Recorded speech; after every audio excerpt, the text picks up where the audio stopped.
Hi, this is Litre Total Watts Plus. Today we have a 2024 Mazda 2, stock number 6427. This ran from 11th 2019 to the current shape. It has a SVT 1.5 litre 4-cylinder petrol engine backed by a 6-speed automatic transmission. This is a SVT 1.5 litre 4-cylinder petrol engine. Left front headlight. Left front guard, no dents. Left front 16-inch factory alloy Mazda tyre. Left front door mirror. Left front door, no dents. Left rear door, no dents. Left rear 16-inch factory alloy Mazda tyre.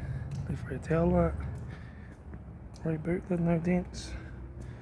Right rear taillight. Right rear 16-inch factory alloy Mazda tyre. Right rear door, no dents. Right front door, one scratch.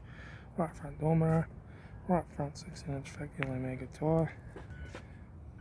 Right front door card, right front master switch, center console lid, automatic gear shifter, heater AC controls, factory touchscreen sat-nav stereo, interior mirror, front courtesy light, left front sun visor, right front sun visor, factory 3-spoke vinyl steering wheel, instrument cluster,